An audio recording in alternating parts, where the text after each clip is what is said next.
got into the industry, R134A was brand new. Yeah. For HVAC, and R123 and R22 were, it was like they were going to be phased out tomorrow, and half of my career they were still around. So it's nowadays that's gone. Change will happen very quickly.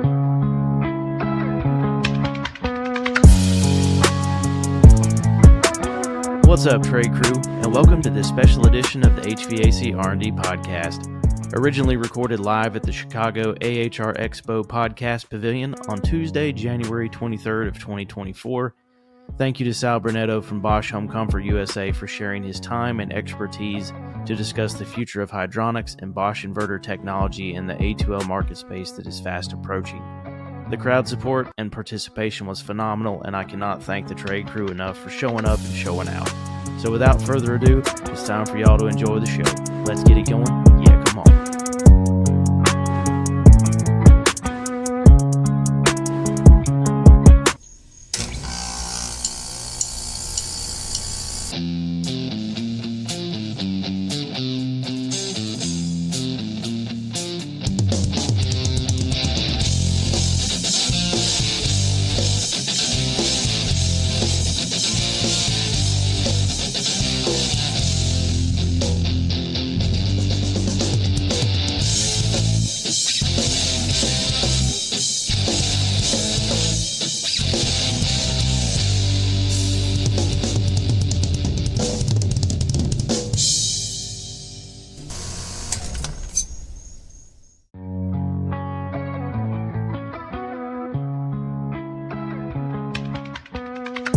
What's up, AHR?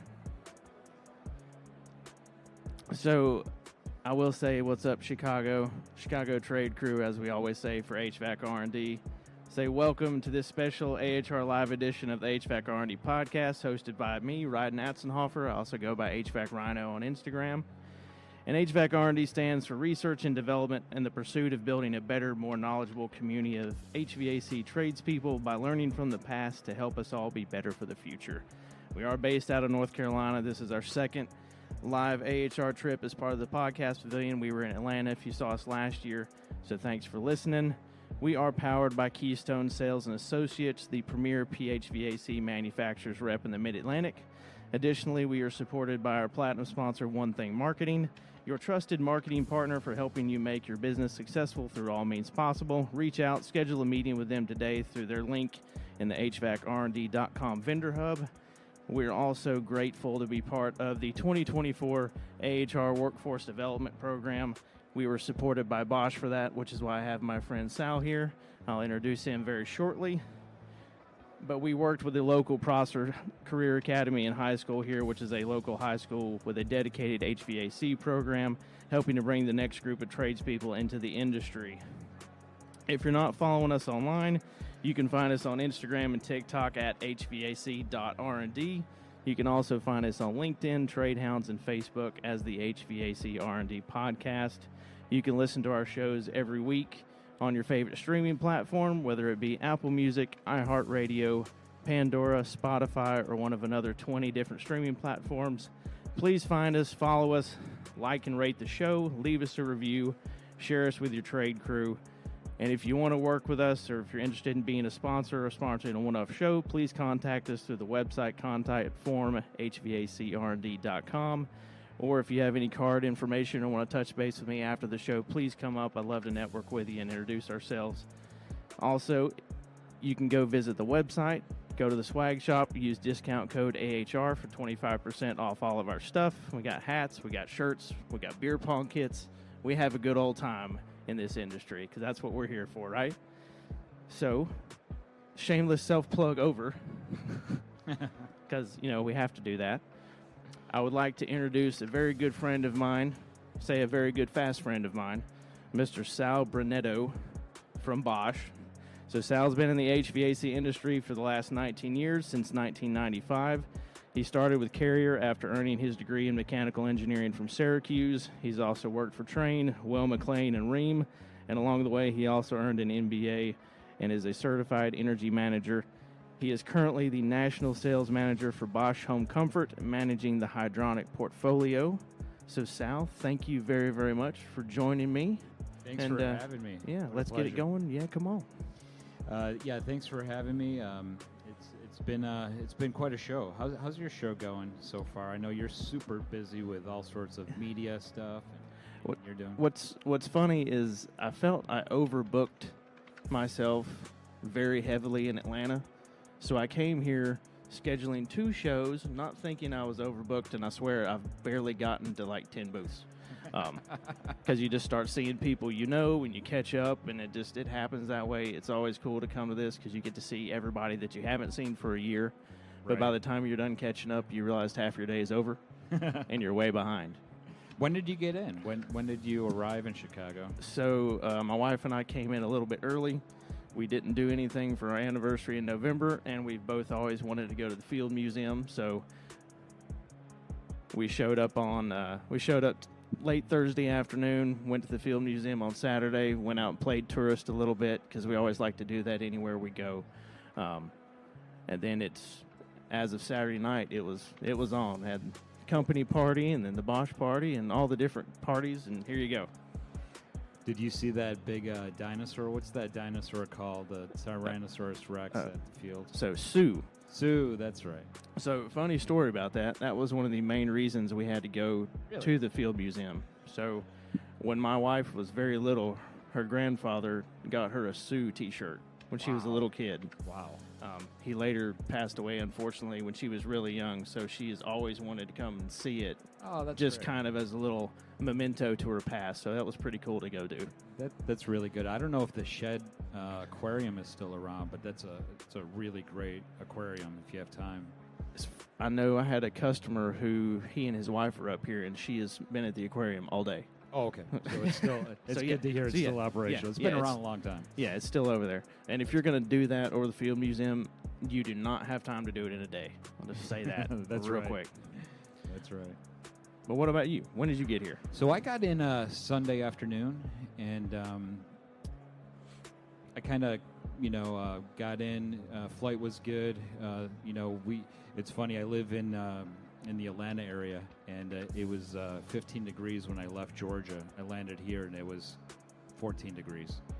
And that's just not supposed to happen. No, it's not. So I got in, and I stopped by the booth, and I got to tell you, the workers, the people, the firm that sets up our booth does such an amazing job. I was over there Sunday afternoon at 3 o'clock, and I looked at the booth and I said, this thing is not going to be ready for another week, let alone tomorrow. And lo and behold, I walk in. Luckily, I don't have to do any of it. I would still be working on it if it was up to me. But I walk in Monday morning, lo and behold, it looks incredible. Just the time and effort and planning that goes into that, the engineering plans that are drawn up for this thing. So they really do a great job, and it's just amazing, and it's really nice to be part of that, to just really come in, put the uniform on and really tackle the day. And it's a full day, as you know, and we're really grateful to all the people stopping by the Bosch booth this week, and we have a lot to talk about, a lot to show. Absolutely. Lots of cool new products, which we'll get into as we kind of get into some of this. So luckily at this point, you don't have to deal with the crates and the displays and all that. You get to go out there and be the man. Luckily, yeah, I would lose half of the stuff if it was up to me. But it's such an incredible production. Just containers of stuff coming in. We have not to really pull the cloak back too much, but we have like some fake garden areas in our booth, and so you have to bring in everything from mulch to stones, and it's just pallets of stuff coming in, fake trees and things like that, and it's just an incredible undertaking. Well, you're offsetting your carbon footprint, right? I would hope so. I don't know what we're doing with that, but it's a lot of work. So tell me how you got to Bosch. You've got a lot of industry background. We can get into some of that. I'll kind of let these guys know what I do as well. But we'll start with. That's a good question. I was studying mechanical engineering at Syracuse University, and I didn't really know what I wanted to do. And there was a guy, and I hope he's still around. Maybe he's even here this week. His name was Terry Hampton. He was at Carrier, and he stopped by the career center at school, and he said, "Do you know what a chiller is?" And I said, "Yeah, like that thing in the hallway that you drink water from." He's like, "No." He goes, "Let me show you." He pulled out a brochure for a Carrier chiller, and he said, "What we do is we talk to engineers and architects, and we try to get products like this specified." And it clicked with me. I said, that's what I want to do. I want to do something with engineering, but I want to do something with product and sales and marketing. And I thank him every day because he got me into an incredible industry, and I've been very fortunate to have a really good career. So I started it, as you said, I'm from Syracuse University. I'm from Syracuse, New York, and Carrier was headquartered up there back in the day from the early days. They've since now moved to Charlotte, but got me into the business. So I got into the business with Carrier, and they immediately sent me to Manhattan, to the New York City office, and threw me right into the fire. And I learned the hard way. And this was pre-internet, which was really good because we truly had, we had binders and documents and files that went back to the 70s. And New York City, everything that's ever been invented has been installed there and probably replaced 15 times over the decades. So I got a real education in commercial air conditioning, what we did before, what we were doing at the time, and it really kind of allowed me to see how things kind of grow and evolve in the business. And then that's something we're always seeing. We're always seeing that every day, and maybe even at a faster clip. Well, and it's interesting talking about Carrier moving to Charlotte. So I'm from the Charlotte market. I actually grew up in a little town called Bryson City in the mountains of North Carolina. My dad was a heating contractor, so I grew up trying to run away from this industry because I was done crawling under houses and crawling in attics. And it's funny, I ran away from it, even though I worked in the field my whole way through college and I had no debt for school because I worked in the trades. But I didn't want to do this. I actually wanted to be a museum curator. So I started my collegiate full circle. Yeah, I totally did. So I started as a history major and then realized in order to get my doctorate, I had to learn full written and reading capacity of 3 languages, and I can barely speak English. So I said, there's no way I can do this. So I stumbled into an entrepreneurial business class as an elective. And, I grew up in a family business, and I watched how we did all these different things, but I also wanted to know what made it click. And if you go into business management, the majority of what you do is you learn how to manage what's already existing. Well, how did we get there? So I got into entrepreneurial business because I wanted to figure out how we got from A to B to C and move on. And from there, and once I got done with that, again, I continued to run away from heating and air. So I sold insurance for about 9 months and realized the error of my ways. And I moved into the distribution market. And I started with a broom in my hand in a warehouse of a Ferguson 13 years ago. And I knew what parts and pieces were. I knew what the equipment was. I didn't know how to use their computer system. So kind of as I worked through that, I got behind a counter, was an assistant branch manager, and then I moved in outside sales a decade ago when I moved to Charlotte. And then I moved to a company earlier this year in Insight Partners selling Bosch, which is kind of how this came full circle. Because before that, I had always been a long-term Ream guy, which I'm curious to see your Ream history. But it's been a whirlwind of a ride. This trade has done so much for me, and that's why doing this show, it kind of helps me. I want to find a way to get other young people involved in this trade. And part of workforce development with AHR going into the local school here, they get these kids into a trades program, and the only thing they think they can do is be a service tech or be an installer. And that's not the case. Wholesale distributors need employees. Manufacturers rep need employees. But if you get the basis of the knowledge and understand what you're doing, that makes transitioning to one of these other parts of the industry so much easier. So when we came up here in October to kind of talk to these kids, I said, look, you can go do that, but there's this whole other world out here. And that's one of the biggest reasons we're not seeing more influx is this people don't know about it. I've been a big fan of your podcast, and you're always really talking about that, and it resonates with me because I had that opportunity to really start at the bottom and work my way through from air conditioning to hydronics to boilers, and we'll talk a lot about that. But you really do a good job of really championing that idea that get into the industry somewhere. There's a lot of places to get in, and whether it's on the labor side of it, or if you're not capable of doing that or just don't want to, there's a lot of places to kind of get in the business. But what you're saying is get into it somewhere. There's doors are going to open. The industry is always changing. Things that we did 25 years ago are not being done now. So it can be it can be very rewarding. I'm a poster child for that. But what you're also saying is it can be pretty sexy. It can be interesting. Yep. It can be technical as technical as you want to get. It can be labor intensive as much as you want to do, and everything in between. And I really got to commend you for really championing that. And you and Dennis have always really talked about that. And your background really resonates to what's possible and the things that how we can all can contribute to this great industry that we're in on different levels. Well, and again, that's the other big part of our show is we say trade crew for a reason. There's plenty enough business to go around. Every distributor doesn't have to stab each other in the back. Contractors don't have to stab each other in the back. If we can find a way to foster a community that is more about developing and all of us becoming better at what we do, and having friends you can rely on when you get stuck out in the field. You know what? I don't know how to fix this, but this guy does. I can call him.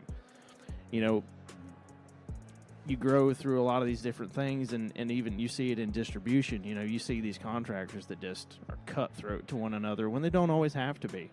So we really wanted to have a show that was about everybody in this industry can enjoy the fruits of our labor together, and we can all help each other. And if we don't find a way to rise above, competition's down here, collaboration's up here. And if you can find a way to be up here with more and more people in your industry, the sky's the limit.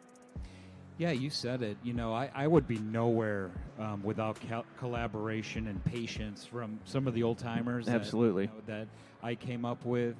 Hopefully some are still around. Maybe hopefully they're in happy retirement. But you need those mentors. You need you need to also decide, right, and when it's time for you to be a mentor, right? And I think I think a big part of what your podcast really delivers is that voice, that idea, that collaboration idea, and I think you do it really well. I think you really do a good job with that, and it's really exciting to see where you've taken this and where you're going with this. Well, I appreciate that, Sal. And another thing that's kind of funny is you talk about trying to figure out when it's your time to be a mentor. There is a young kid that works for the company where I am, and I remember he sent me a message a couple of weeks ago, and he said, "Man, I just want to be you when I grow up." And I don't feel like I'm old enough for anybody to say that to, but he's 24, so I guess that counts a little bit. And he recently had an opportunity to get into our recon division. And I said, you said you want to be me when you grow up. I said, the reason I've been successful in a lot of ways in distribution and in sales is because I had the background knowledge of what it's like to be the guy in the truck or be the guy in the attic. And I said, this is where you go get that for yourself. Oh, that's great. And I said, put your head down. It's cold, it's hard, it's dirty work. You're going to learn stuff that I don't even know, so you can teach me something too. But go and do it, and then you can find your way back to the distribution side with a whole different set of skills you didn't have before. There's nothing like that experience. I'm not the most technical guy. I've never installed the equipment that I've been selling all these years, but there's nothing like that experience. And if I could maybe change one thing, is maybe get some of that experience, that field experience, because boy, it really does. You're right. It creates that foundation of, why are these products designed this way? What do they do well? What don't they do well? What are distributors, dealing with? Packaging, logistics, all that to make that project happen. There's a lot behind the scenes that It's hard to really experience that unless you're kind of in it, you know, and that's a big part of the business. It's funny you talk about packaging. That's one other of these just crazy things. You look at you look at all the different things you have to get into in this industry. You know, people will talk about how you package equipment. Why did you do it this way? Why did you put shipping dunnage under it? Why did you put this strap there? Why is this screwed to this? So, you know, all of that. I'm going to get to that bolt behind the thing. Yeah, that's a whole other ball of wax you can get into real quick. Absolutely. So, this is your first time doing one of these out here live with us, but it is not your first time hosting things. So I hear you host a great show every Monday called Breakfast with Bosch for you and all your rep guys. So tell us a little bit about what you do there. Right. So what happened was when the pandemic hit and we went into lockdown, we lost that communication with our reps. We knew that the reps were losing the opportunity to communicate with distributors and contractors. And, you know, almost overnight, and that's, you know, you talk about it a lot in really how this podcast was created on your end. Overnight, there was no communication happening. Yep, exactly. And so what we wanted to do, my good friend and colleague, Bruce Smith and I, what we did was let's do something every Monday morning to just kind of kick off the week, let everybody know that, hey, we're still here, you're still there, everybody's still trying to accomplish our goals. And I got to tell you, it started with one PowerPoint slide with like maybe 3 bullet points. And we tried to fill up the hour with, hey, here's what we're doing, here's new products coming, here's what we're going to do, we're going to ASHRAE in a few months, you know, all that stuff. And we've been very successful over the past couple years to really make it a destination spot for our reps. You know, then they tune in. If I can't do the show, for instance, you know, I was traveling to come here, and then Monday we were in the booth. And I got to tell you, I get emails and phone calls. Where's the show? What's going on? When is, you know?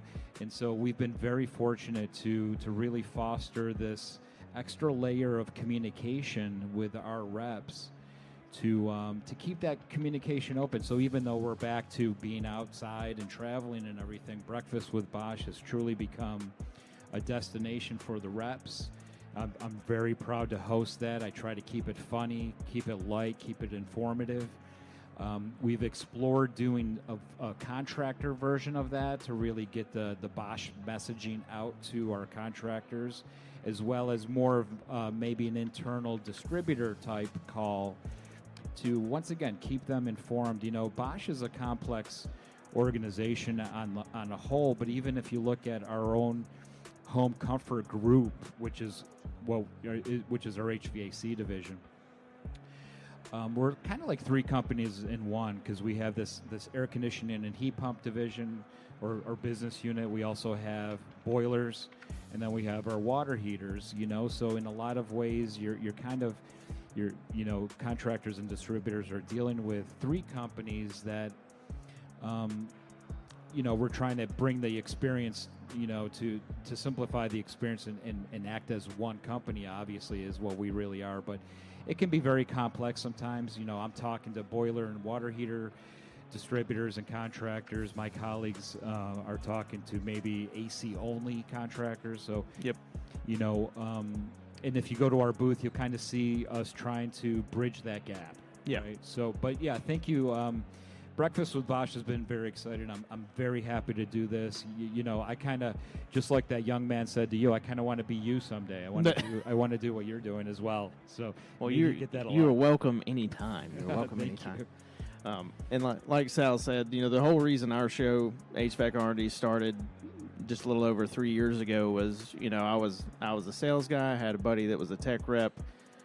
Our offices were side by side. We're used to being out and about in the field. I hate being stuck in an office, and then all of a sudden we couldn't go see our friends, our contractors and customers become, a lot of times become your closest friends.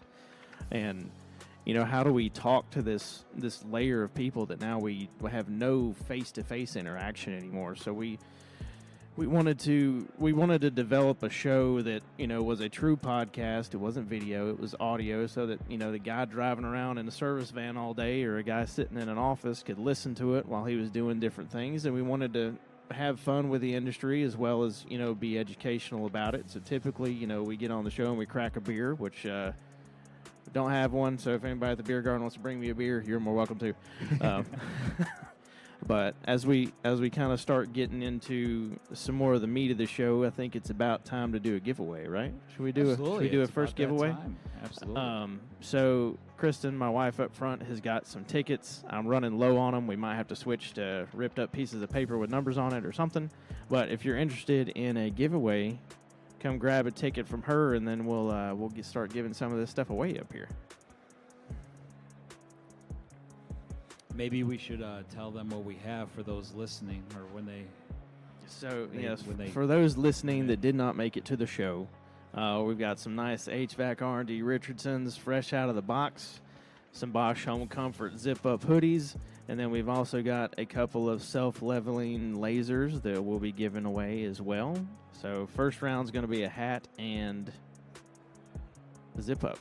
So what we got? I really like that orange hat. That is really nice. My daughter goes to Auburn, and that's truly an Auburn orange right there. Oh, it's not a Syracuse orange? Ooh. I'm really burn. more focused What a on burn. Auburn these days. Well, here, you want to do the honors, sir? All right, what do we got? 226857. All right. All right. First winner of the session. So, yes, I would say, I think that large ought to fit you. Yeah, grab that and that hat right there. Nope. Yep, that, and grab the hat right there in front of it. That's yours, too. Take that. Couple of stickers. Auburn orange hat. There it is. And I apologize if I talk about Auburn too much. I'll No, that's okay. That's okay. tone it down a little bit. I'm a Tar Heel. That didn't hurt me. Okay. Well, we can do ACC and SEC up here. It's all right. Okay. It's all Sounds right. good. So you talked about boilers and hydronics. So let's talk a little bit about boiler and furnace efficiency stuff that's coming down the line for you guys as well, for Sure. water and air. Yeah, thank you. So let me just take a step back. So here's a carrier guy, air conditioning guy, and careers kind of take weird twists, and I ended up at Wall McLean Boilers. And from Wall McLean Boilers, I went back to commercial air conditioning with Trane, and then from there I went to Rheem, and I was at Rheem. I started out as the tankless National Sales Manager. Okay. Commercial tankless, to be specific. And so I have a unique sort of background with AC and hot water in hydronics. So it's kind of what I'm doing now. Well, it is what I'm doing now. So now I've been at Bosch for about 6.5 years, and I'm the National Sales Manager for the hydronics products, which is once again the boilers and water heaters. And as you know, and what you're alluding to, is that there's a lot of pressure on combustion products, right? So yes. There's pressure from environmental groups. That kind of rolls up into pressure on the legislative level, right? And yep, then absolutely. The government, in their infinite wisdom, will try to tell us what to do. Always. And tell us how it should be done. Even more so. And so what we're trying to do is, we have some really, really big challenges in the combustion area. So, as you mentioned, what the government likes to do is simply increase the efficiency level, right? The minimum efficiency. Yep. And so, just for those that aren't really up on what's happening there's a lot of pressure to make the minimum efficiency for gas products 95%. And we'll talk about that, the implications there. And then, a lot of parts of the country still use oil heat. Correct. And they're trying to raise that to 88%, which is going to be very difficult for all manufacturers. So how do we deal with that? What are some of the things we're doing as a manufacturer? And how do we deal with all of this has been the topic of discussion. And what at the moment kind of are your plans for how you guys start to differentiate yourself in the market as you're being pushed into these different industry standards? Well, one of the things that we're doing industry wide, I think I can't speak for everybody, but we're hoping that some of the legislation maybe slows down in terms of implementation. Right now, it's a couple years away, so we do have some time to adjust, but there's limits to physical capabilities, the physics behind the products. For instance, gas condensing products are already at 95%. It's going to be very difficult to get a tank product up to 95%, especially if you don't want to do condensing or choose not to do condensing. So we're hoping that the industry and the governments, the powers that be, kind of look at that, and there's been a lot of discussion on that, and maybe slowing some of that down, or maybe not making it completely prohibitive or completely one way or the other, right? So there should be some wiggle room there. But what manufacturers have to do, and what Bosch has done, if you go to our booth, we're really trying to bridge that gap between pure electrification and fossil fuel combustion, and it's difficult. There's some products that sort of bridge that gap that we have today. There's products that we want for tomorrow, and for instance, when you look at oil, there's really no way to really get to 88% unless you're looking at condensing technology, which has been proven to be very difficult to do with oil. And it's funny because Bosch is already at 87% efficiency, so maybe we're able to maybe tweak some of our products to get to 88 if that becomes the law.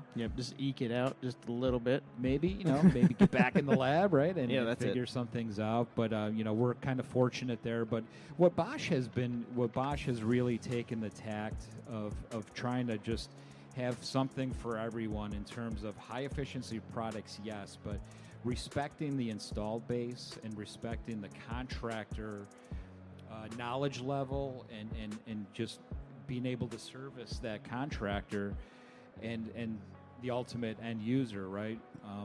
With products that respect that install base, but also have are looking to the future. So it's a juggling act, and I think Bosch is very prepared.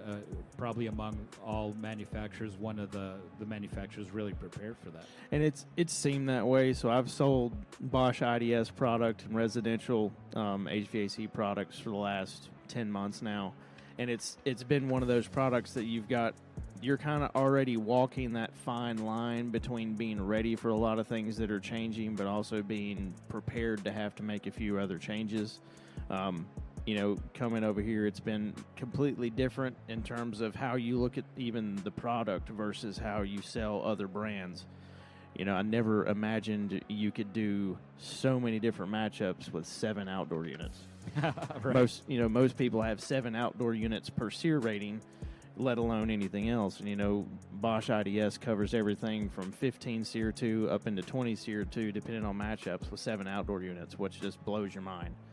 We're really proud of taking that leadership position with our heat pump technology. We today, this week, we're displaying our new IDS Ultra, which was one of the winners of the Cold Climate Heat Pump Challenge, and it's the technology that goes into that, right? And you got to stop by the booth. I know you have. Take a look at the fan blades on that thing. The R&D that's gone into shaping that fan blade to maximize the airflow and to keep noise levels down. The technology that all manufacturers are putting into their products is really unprecedented, because maybe for better or for worse, because of these limitations and these challenges that are thrown at us. Well, and you've got even just small little different things that other manufacturers don't do. And one of my favorite things about being on the side that sells Bosch now is I've sold these other big brands, but Bosch marches to the beat of their own drum. And it's interesting to see someone that's pushing to take things that way.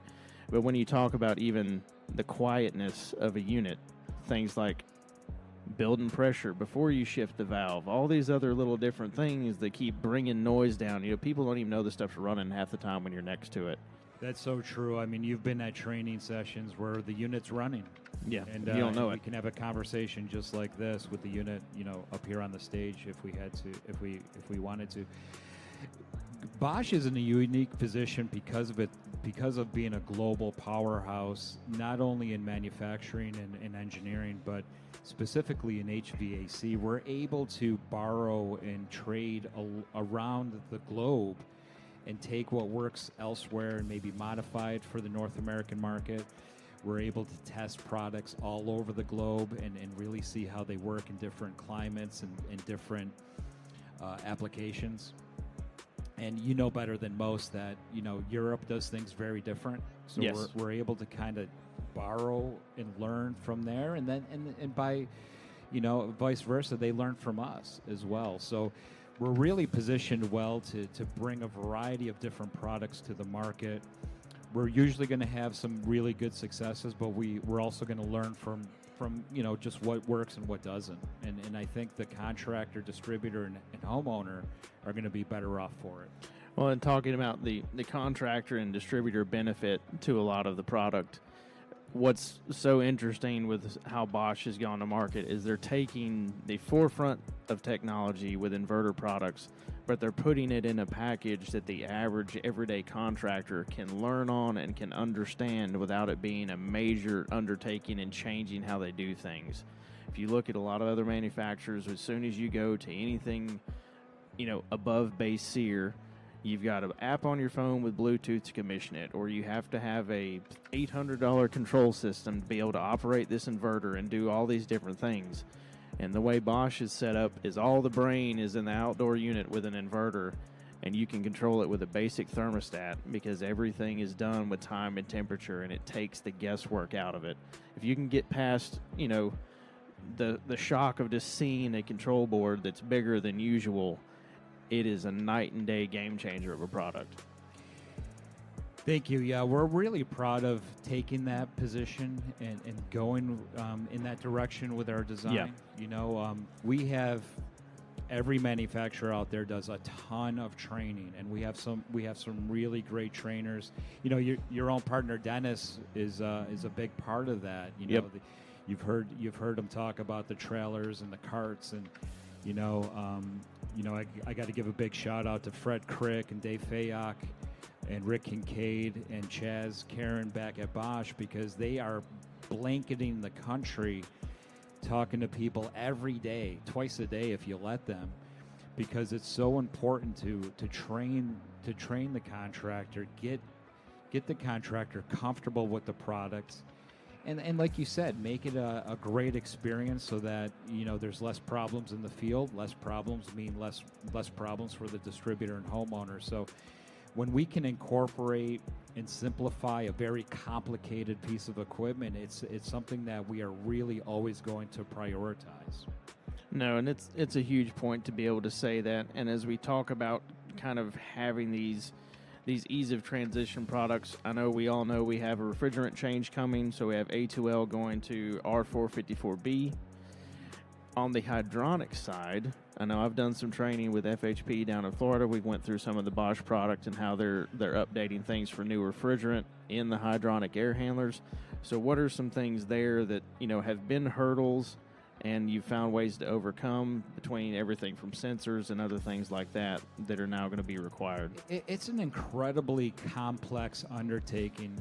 If we had one factory somewhere, it would be a lot easier, right? Yeah. To change tooling, parts, refrigerant. But being a global manufacturer with factories on every continent, it's very difficult to try to streamline a very complex process. Yep. As you said, we've chosen to go 454B. That decision was not something that we just woke up on Monday morning and decided to do. There's been a tremendous amount of communication and discussion there. And then that's really the easy part when you really think about it. And then you have to convert all that manufacturing over. We have we have vendor partners that need to be on board. We manufacture for other organizations, other companies. We need to streamline and coordinate and calibrate and collaborate there. It's an I'm just glad I don't have to do it. I get the catalog and then I get to be the hero out there on the street. But it is an incredible undertaking. We are confident that we will be ready for 2025. Our entire portfolio will be switched over, so we're going to be well positioned once again, and we're going to really reward that investment that distributors and contractors have made in Bosch, right? And we can't forget and lose sight of that, and make sure that contractor and distributor are protected and their investment is once again secure, because it's something that is there's a lot at stake, and it's going to be, for our industry, it's going to be quite a challenge across the board. Well, and talking a bit more about going to 454B, looking at how they've changed, GWP requirements down to 700. Some of the other manufacturers are going with a different refrigerant that's in the high 600s.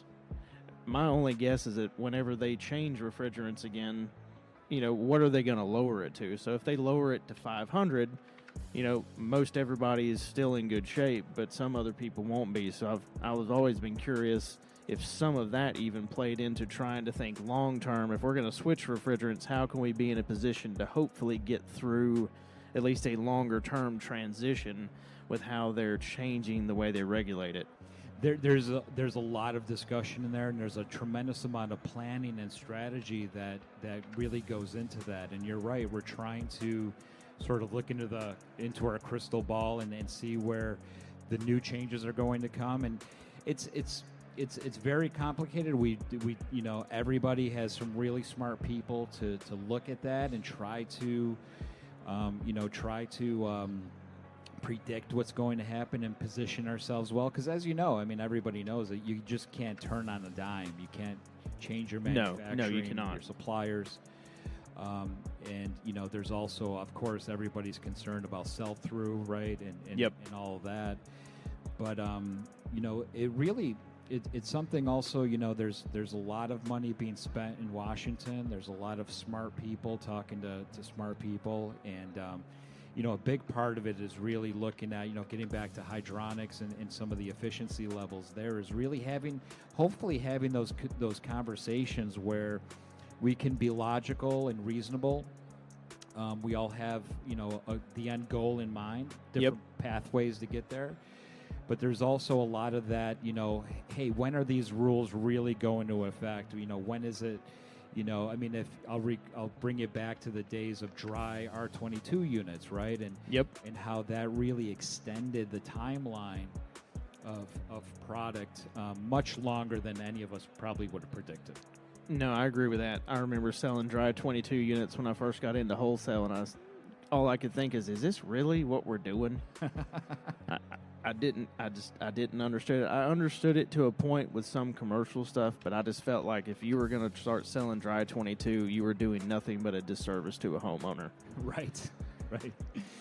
So, but, crazy things happen, and all sorts of compromises will happen, getting back to combustion equipment, for instance. There's, we are going to use our inverter technology and some of that product to displace the combustion component. Once again, there's a limitation to the physics behind it. But what's really exciting and interesting is alternative fuels and maybe looking at hydrogen. And I don't mean a product that runs on 100% hydrogen, but hydrogen injection into the utilities for a cleaner burning, perhaps, less fossil fuel dependent fuel. Bosch has really taken some leadership position there, where most of our products, there's products in the booth today that are hydrogen ready. Oh, okay. And so, you might see, just like you saw with biofuel, biodiesel coming into the heating industry, and now you can get a cast iron boiler that uses B100, so that's 100% biofuel. You're going to see maybe H10, H20 being thrown around, and idea, where the municipalities will be injecting hydrogen into the existing natural gas pipeline. And then products will have to be ready for that. So we're taking a leadership position to try to, once again, look at the crystal ball and try to position ourselves well if that becomes an eventuality of some kind where every unit comes with a propane orifice, a hydrogen orifice, etc. So it's really a guessing game, and we just hope to place our bets in the right places. Well, and I think the speed of how fast regulation has started to change. You know, the first 5 or 6 years I was in the wholesale side, nothing changed. And then in the last 6, we've had all kinds of change, and we've got even more coming. So like you said, it's kind of a point and shoot and hope you shot in the right direction. A lot of times we're throwing darts at a board, and you're right. Change is so much quicker now. When I got into the industry, R134A was brand new. Yeah. For HVAC, and R123 and R22 were, it was like they were going to be phased out tomorrow, and half of my career they were still around. So it's nowadays that's gone. Change will happen very quickly. We're always going to try to maybe have those logical conversations to slow it down and go at a pace that makes sense for the industry, for the homeowner especially. The homeowner is somebody that really gets hurt when regulations change so quickly. Yep, every time. And I don't think we're always looking at the needs and wants of that homeowner, but we have to do what we have to do, and it's like you said, just placing the right bets at the right time and hoping for the best. Well, in talking about that, how do you feel, this continued decarbonization push is going to change hydronics going forward, residentially and for the commercial market, especially with, I know we're going to see some things be very different with VRF. I feel in a lot of ways we should see a resurgence of hydronics, I think, at least for a temporary period. What do you think when it comes to that? I agree. I think hydronics will benefit a lot from inverter technology creeping into that space. Air to water, heat pumps that will replace boilers. I think hydronics will be around for a much longer time. Oh, absolutely. And you're right. When you look at VRF versus hydronics, there's a lot of pros and cons there. I think hydronics has sort of a running head start because there's so many. It's been used for so long, and there's so many applications that we fully understand. The contractor base fully understands hydronics. VRF is certainly an exciting alternative. It lends to applications that hydronics simply can't do, but I think we're going to kind of bounce around there a little bit. And once again, Bosch needs to have products that can, be in both application scenarios, because the worst thing a manufacturer can do is put all their chips in one place and then hope that becomes the way to go. What type of additional products, I know we've talked a lot about efficiencies and other different things, but what else are you looking at hydronics-wise to kind of differentiate in the changing market with all these different changes? It's a cliched word. It's thrown around a lot, but there's going to be a lot of hybrid technology, and hybrid will mean different things to different people. Yep. If you stop by the booth this week, you'll see our new hybrid water heater. And that's, once again, looking at different ways to utilize our heat pump technology on the hydronics level. What the cold climate challenge has really taught all of us is that, possibly there could be that air to water boiler someday.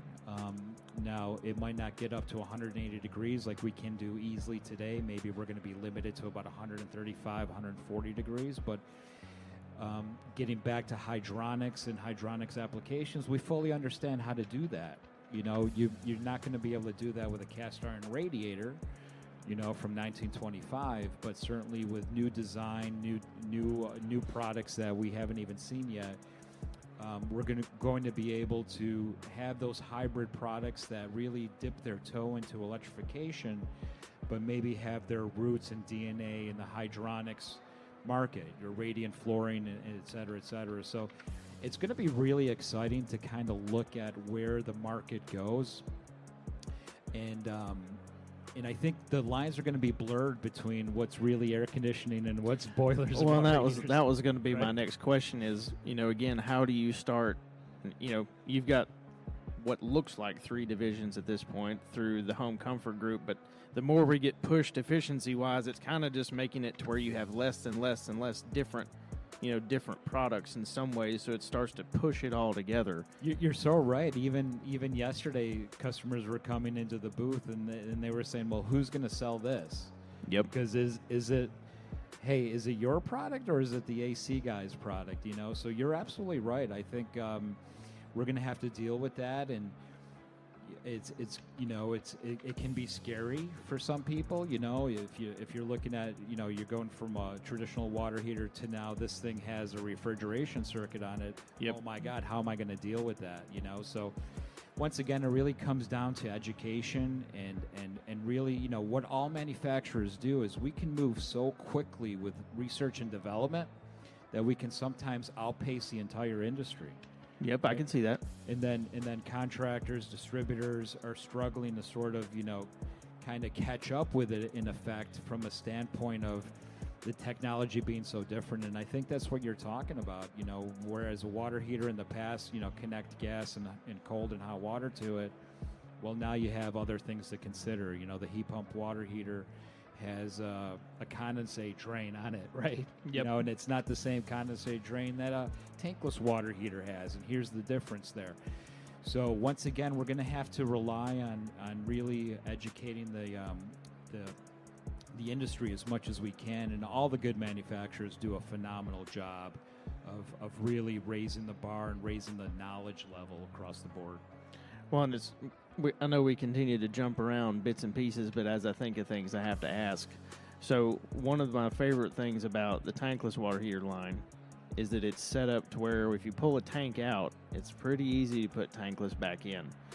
Now, where did that come from? Was that a contractor idea? Was that a research and development idea? Or was that kind of looking forward, knowing that we're going to get pushed out of tanks at some point, and that you're going to be replacing loads of them? You want to have a product that can make it more of a seamless transition to go after that different plumbing contractor. It's a very good question and a great observation. There's a tremendous amount of R&D that goes into making that transition as easy as possible, quickly, efficiently, right? Yeah. And the winners in that game really incorporate those features into the product, and we do a tremendous amount of research and feedback from the marketplace to really understand what those contractors are up against. And I told you, I revealed earlier that I've never done that part of the business, right? Yeah. So we really truly need our installation partners, our contractors and plumbers to really give us that feedback and tell us when we mess up, tell us when we screw it up, and we'll always try to fix it. Because you're right, it's the winners will be able to incorporate those features and benefits that the contractor wants.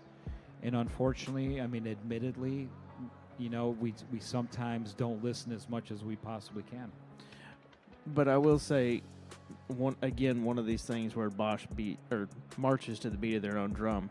I've seen stuff, Dennis has seen stuff where contractors have found something that thinks a little strange. We ask some questions and it goes up the chain, and we've actually seen, this contractor feedback start to make changes with the factory, and you don't see that most of the time. So it's nice to be able to see that you guys are constantly listening to what's coming out of the field to make it a more improved product. Well, thank you for saying that. It's something we really focus on. We want to bring people in to our facilities. We're constantly, looking at that feedback loop. We're out there in the field. We're at training. Training classes are such a great breeding ground for that conversation to happen. And it can either stop at that training session and just become a conversation, or it can roll up all the way to our engineers and to the manufacturing facilities, And that's what we really try to do. If we can simplify and open those lines of communication, and it sounds like we've been successful for the most part, it's really vital. You know, when you talk about IDS 1.0 was a great product. Yep. Did we stop there? No. It unfortunately, the path to market in some ways, I don't think enough contractors really got educated about what it was and how they could use it. It's so true. And it caused some backlash at first because it was being put into situations that weren't necessarily what it was designed to do. And it saw a lot of initially it saw some negative feedback, but as you guys have taken all of that from the market, 2.0 is completely different. And it's made it to where you can solve so many more problems now in different ways than we could before. Right. So you see all of that stuff coming out of the field, and again, you don't see that from most manufacturers. We've been very fortunate to be nimble enough to do that. You know, you talk about IDS 2.0, another great product, and IDS 2.0 connected, brought along a lot more features and benefits. And now IDS Ultra, or some people might call it IDS 3.0, but IDS Ultra has even more, more features and benefits, incorporating our BCC 100 thermostat to unlock additional features. Yep. So like you said, it can run with any thermostat, or when you incorporate the Bosch thermostat, it truly unlocks features and benefits. But when you look at it, in the past 6 years, we went from IDS 1.0 to now the Ultra that we're showing today. So yep. What is it going to look like next year? Next Expo, right? And that really, when you're moving that fast, you really need to do it with an ear to the ground to know that, hey, does the market really need or want this stuff? And before we invest $1 billion. That is such a good point. There's so much fluff product. There's so much fluff product. Sorry, product people out here listening to me, but there's a lot of times where I feel there's a lot of just fluff product. So seeing things get streamlined and move down the chain is really interesting to see. And speaking of interesting things to see, should we do another giveaway? Absolutely, yes. Should we do another giveaway? People, do you have any tickets left? You're probably out. All right. What do you say? Trivia question. Ooh. Oh.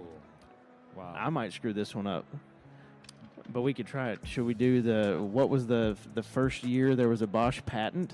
Is that a good one? Oh, I don't know if I know the answer to that. It's funny. Bosch creates, right now, Bosch is creating 3 patents a day on average. Jeez. So I don't know when that all started, but how about just a personal trivia question? Does anybody remember the city I grew up in? I mentioned it several times, and then we talked about anybody. Nobody was here. Nobody yet. was here back then. All right, so we're gonna move on. Okay. Syracuse, by the way. Yep, Syracuse. The other orange. The other orange. Let's see. What's another good question? What is Bosch's booth number at this convention? Or any number in the booth number. Yeah. So there's what a number that's in there 3 times? Don't. Hey, that's winner, chicken dinner. That's very good. That's right. Excellent. See, that is correct, sir. 8188. Come claim your prize. S8188 for South Hall. Oh, middle section, and you get the leveler, you get the hoodie. Is that going to work for you? The 2X, double XL. Excellent. Now, beautiful. Now, do you want the black one or you want the orange one? Which one you want? You take whatever you want, man. That green hoodie is going to match your T-shirt very well. $. You were talking about when you have training. We're going to do a Q&A as well? Yeah, let's do it. Go Question. How do you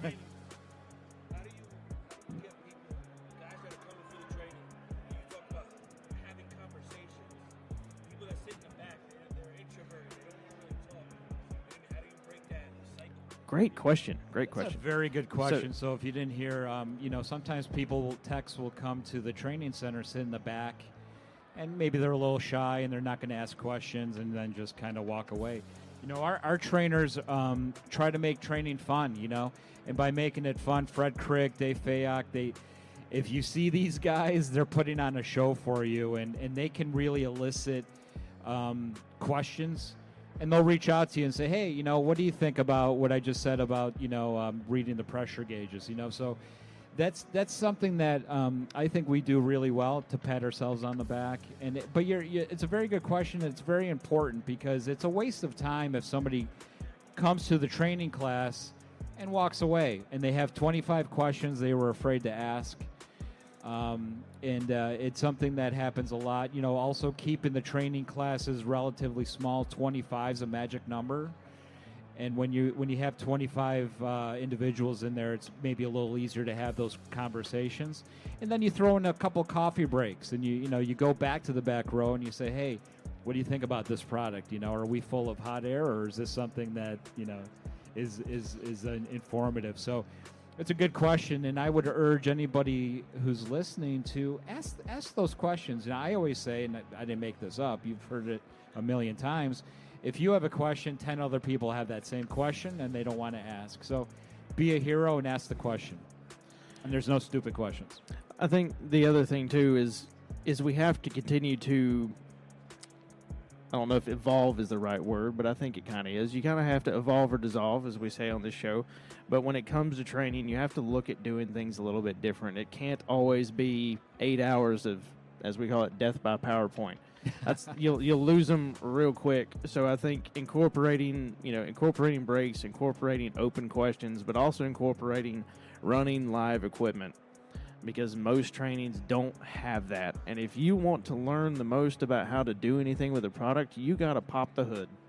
You're so right about that, and that's something that Keystone does really well, that Dennis does really well, and that Bosch does really well is bringing the equipment into the room. Hey, come on up here. Let's see what happens when we disconnect this wire, and how do we fix it, and how does the unit react, and let's look at how it reacts to a different set point.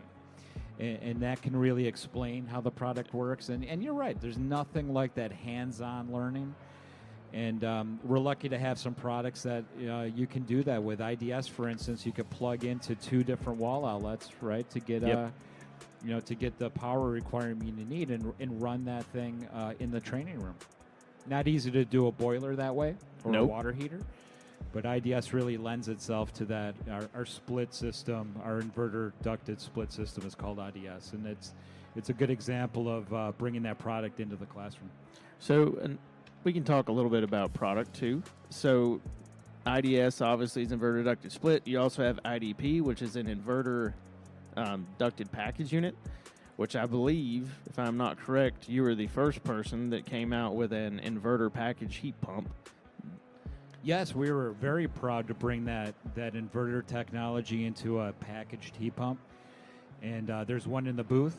I know if you're listening, it'll be too late to see that, but look at the IDS, look at the IDP to be more specific. It's a great product, great technology, in sort of an old box. Well, so you've got 2 different ranges of it. So you brought out the 15 SEER, which gives us a much more price point conscious inverter heat pump that we can use. It's set up for high static. It's got even more bells and whistles in some cases than the 18 SEER, but it has self-regulating blowers, which is also a really interesting thing to see.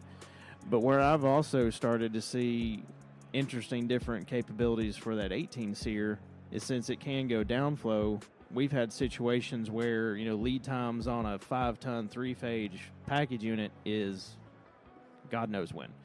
It's ridiculous. So we've had a lot of cases where we've put that thing on a curb on top of a yoga studio or something small, but they only have the need for capacity part of the day, and we're dropping a leg of power, and we're putting a single phase 5-ton inverter on these small commercial projects, and it's making night and day difference for people. What an incredible, I think you would agree, an incredible upgrade. Yes. To what was there before, right? Both as far as efficiency goes, but for that comfort level, for dehumidification, for instance. So we're having a lot of luck, like you said, in those light commercial projects that we're in that range. I would love to see. I don't really make the decisions, in case you haven't noticed. but I don't make the decisions. I'd love to see a larger IDP, to maybe really impact that light commercial. Well, and you've got segment. some big package stuff on the hydronic side through FHP that you guys build, which I did not realize you built up to a 60-ton hydronic package unit. That was nuts to see that when I was in Florida. But also, you guys are continuing to push the envelope with what you're doing with mini splits. So a lot of the new Climate 5000 mini split stuff that's coming out. All the wall mount units now have, a magnet filter. You can pop the filter off, go clean it.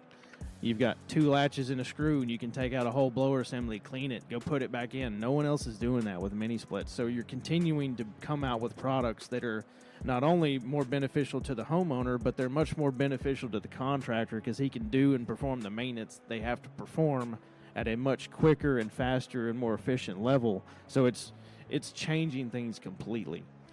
Thank you for saying that. Yeah, it's been really exciting. I think if you went back 6-7 years and you talked about a Bosch mini split, you'd see question marks, right? So to come this far so quickly and to really be a force in that market is exciting. The heads are compatible. You can't get the wrong head. You can't accidentally pick up the wrong head. And so we've tried to incorporate a lot of features like that. Once again, listening to that contractor, listening to how the homeowner's experience is affected by how we design the product and how what the contractor can do with that product. So, and well, like you said, backwards compatibility. So you could run up on, let's say it's a 2-head mini split that's 6 years old and you've got a bad wall mount. You can go buy a Generation 3 wall mount and go slap that sucker on the wall and it's going to work just fine. No one else is doing that either. No one else is doing that. You'd be faced with trying to replace the entire system. It's on display at the booth was the question. Yes, it's on display at the booth. Stop by. What's that booth number again? 8188. That's right. Southside 8188. So that's been super exciting, and once again, just our true dedication to innovative products and reimagining some of the stuff that's out there. And as we continue that, I'll keep going. I'll keep throwing your product out there for you. So this summer, you also launched an in-ceiling air handler for starting to look at larger commercial potential opportunities. You also released a wall mount for a multifamily application, which when you match that wall mount with the IDS 15, which is their regular standard, that thing is still going to rate out 16 SEER. And right now, as far as I know, it is the only multifamily matchup that'll rate Energy Star. And states like South Carolina, where I am, are starting to have a big push into going all Energy Star and all their multifamily. So some of these things that Bosch is changing, you're going to start, it's not going to be a Goodman-dominated market in multifamily anymore. There's going to be a lot of changes with things that are coming. So that Energy Star push nationwide is about to be even bigger than we saw before. Yeah, thank you for saying that. That was there's been a lot of strategy in that. Bosch is a very highly recognized consumer brand, right? Across the board, power tools, automotive, appliances. And so we're able to leverage that brand name with the right partners, the right contractor partners to really impact that multifamily space. So it's entirely possible to have a project that is all Bosch. Yes. From the climate control to the appliances to the water heater. I want to mention that our hybrid water heater is called the Greentronic 7000T. Oh, nice. A lot went into that, so the marketing team will kill me if I don't mention that at the very least. So it's they're not here anymore. They walked away. We're good. I did see them walk away, but they will listen to this. That's in our booth too. The Greentronic 7000T, our Green Therm tankless water heater. Our electric tankless water heaters, the 6100 series. The point is that a contractor that is in our loyalty program, which we call Bosch Home Comfort Pro, a Bosch Home Comfort Pro can really deliver quite a lot to a project, and Bosch as a company can really deliver a lot to that homeowner. And it's a brand that they know and they've trusted over many decades.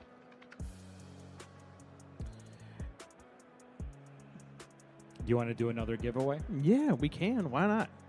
Who else have we got new? We got to think of a new trivia question. I have a trivia question. What was Robert Bosch known for? What got him into the business? Does anybody know? I'll give you a hint. It's related to automotive. He got into manufacturing through the automotive business in Stuttgart, Germany. Yes, sir. He invented the spark plug. Yes, That's right. He invented the spark plug. Very good. So come on what's our down, prize? my friend. Come on down. So we have a Bosch self-leveling cross-line laser. Yep. Oh, nope. Don't forget this. Don't forget gorgeous this. green Oh, yeah. hoodie. That whole thing's you, buddy. So another great winner, and thank you. So yeah, Bosch in the 1800s, mid 1800s, got started in the business, in the automotive business. He incidentally, this is a piece of trivia few people know. He was an intern for Thomas Edison. Okay. So he spent time in the United States, and when he went back to Germany, he was the first one to have a phone in his hometown.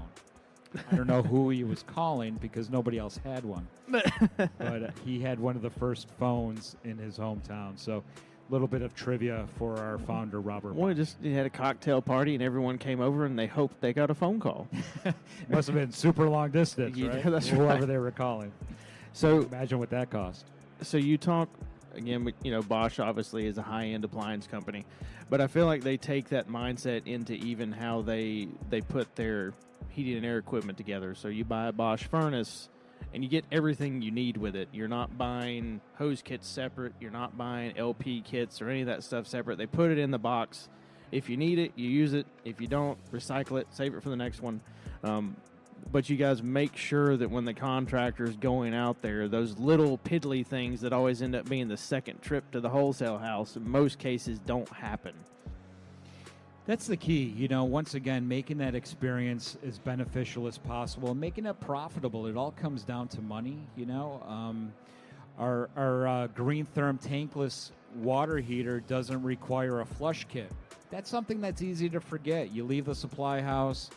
I forgot to pick up the flush kit. Let's send Jimmy back to pick it up. There's an hour and a half. He's going to stop by Burger King drive-through and make his way back. So, there's 2 hours there, $250 an hour. You just, now there's a lot of money. So, Yep. One thing about Bosch that people don't know, I bet nobody here knows this, is that we have a whole division that makes manufacturing equipment, right? So we look at it from a completely vertical way in terms of how do we design something to make it? How do we design the machinery to make the product? How do we design the machinery to package the product? There's a whole packaging division. And so all of that really goes into as much of the product as we can. So in a lot of cases, you're buying a Bosch product put together with Bosch tools in a Bosch factory designed by Bosch. We're in automotive parts and that sort of thing, but we're also in the manufacturing part of the automotive business as well. So we have a big hand in designing how things are manufactured, and we're always going to be smart about it and manufacture the product the way it should be manufactured with using the latest state-of-the-art technology. So, latest and greatest. That does not mean we are exempt from price increases. Sorry, everybody. Well, Bosch is like any other company, struggling with, especially being a global organization, sourcing products from around the world, not only from a manufacturing standpoint, but all the parts that go into manufacturing. We have tremendous exposure to every economic condition. Absolutely. From wars to embargoes to shortages, fuel issues, transportation, a ship being stuck in the Suez Canal for a week. Yep. No fresh water to run the Panama Canal efficiently. A lot of global calamities really affect us, and even if we do have multiple price increases, we're still locking ourselves into a price structure, right? Yep. Whether it's 3 weeks, 3 months, or a year, And there's a tremendous gamble that goes into that. And I'll say this, and I'll take the bullet for the wholesalers. Everyone's going to get a price increase, whether you're a distributor, you're a contractor, and unfortunately, that is the nature of the business. It doesn't do you guys any good to go, pull the roof down on your distributor's head because it's not something they asked for, but it's something that happened because of market conditions. It's the same thing when you go to market as the contractor to the homeowner. Unfortunately for them, the homeowner ends up being who bears the weight of an increase. But as a contractor, you have to look at it for yourself as you got a little bit of a raise. It's the only way you can look at it because it has to be fair. Everyone else is dealing with the exact same increase you are in one way or another. So you can't let that, bog down. In a lot of cases, most people are getting increases right now. But you can't let that bog down and being frustrated with the fact that you're getting one. It's going to happen. It's the nature of the business. It happens every single year. Learn to just build it into the price, and you got to move on. I hate to say it. People don't want to hear that, but it's the truth. It's the truth. It's part of the industry, and it's going to happen. It's well said. I think you nailed it. It's how you deal with it, how you react to it, and how you can maybe use it to your advantage. Yeah. Well said. Well, any other questions as we're starting to kind of wind it down a little bit? I know we've had a couple of questions from the crowd. Anything from anybody? Anything? Going once, going twice?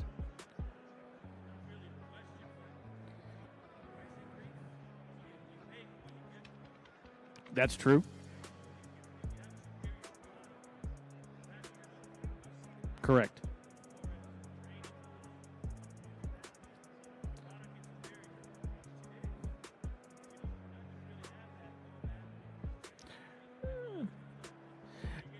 And that's a huge point, and a lot of people may not have heard it, but, an increase, but having a product that has value into it and guys getting the training and all the things they need, that helps offset those costs to the homeowner, to the contractor, by having guys that know how to do it right the first time.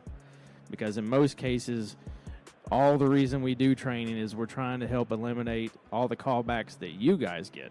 Not just us, but we don't want you to have callbacks. I want you to call me tomorrow and need another system for somebody else's house. I don't want you to have to call me and say, hey, we put this furnace in yesterday and it's a piece of crap. Let's go fix it. So it's a very good point. The comment is, hopefully you're getting what you're paying for, and, Yep. and that's the decision you need to make when you're choosing a manufacturer and a distributor. Is hopefully, look, as a manufacturer, we don't do price increases willy-nilly just because we can. We're looking at the data. We're looking at the analytics. We're trying to protect the quality of the product. We don't want to cut corners. And your point is very valid. A contractor needs to do that as well, right? And work with good quality vendors, good quality distributors, and hopefully that value is maintained along the way. I think that's what you were saying. well, and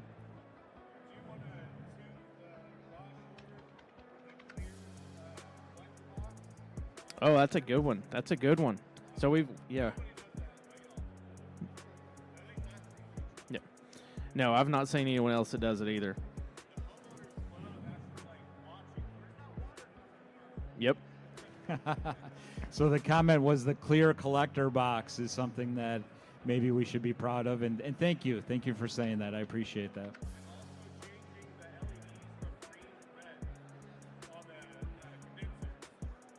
No, that's Green true. to red LEDs.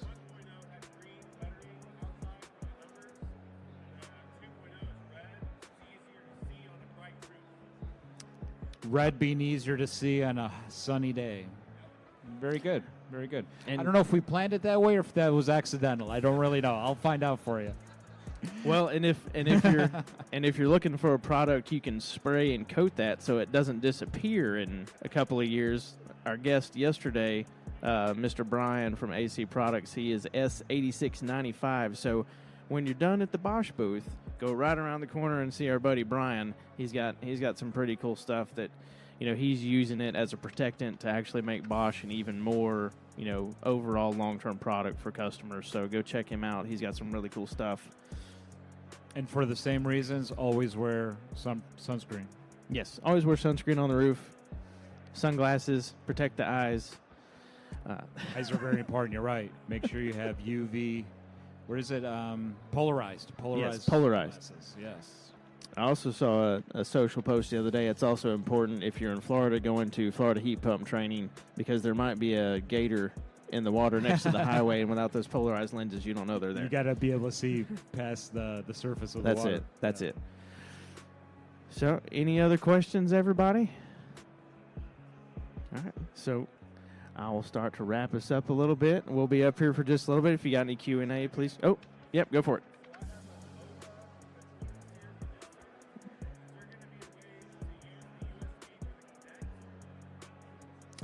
Is it an A? Well, if it's an A, I don't know if they are yet, because all those are being phased out. I know I've sold through the 20 SEER BVAs that I had in Charlotte, so we have now moved everything to a BVB.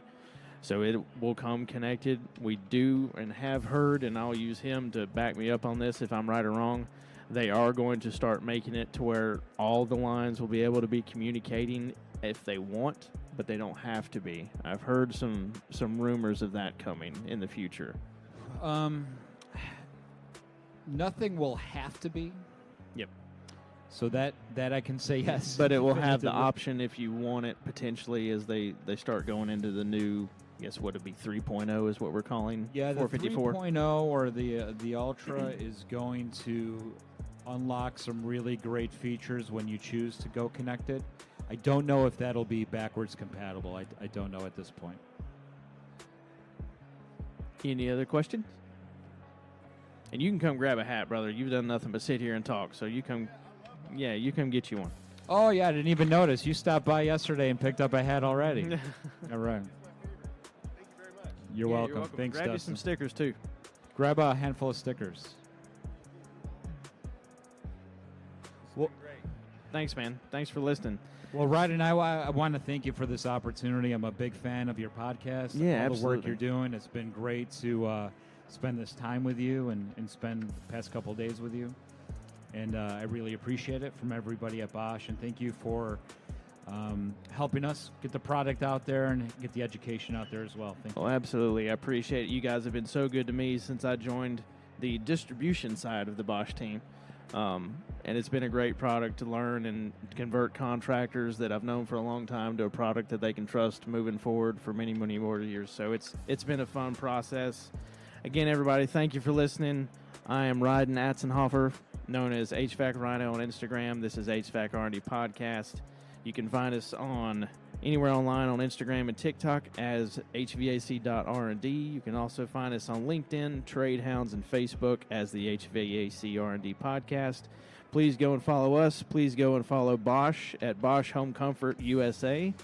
And if you're not listening to the show every week, you can go find us on your favorite podcasting platform, whether it be Apple Music, iHeartRadio, Pandora, Spotify, or any of about 20 other streaming platforms. Please find us, follow us, like and rate the show, leave us a review, share us with your trade crew.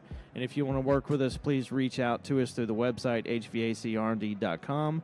You can also get there, go to the swag shop, and use discount code AHR for 25% off any of the products. And I will leave that running until these shows go out. So you got a month or so to get in there and get you some stuff. And if you need anything else, please just reach out. Thank you so much for listening, and hope you guys have a great rest of your show while you're out here in Chicago. Like a Bosch, that's right.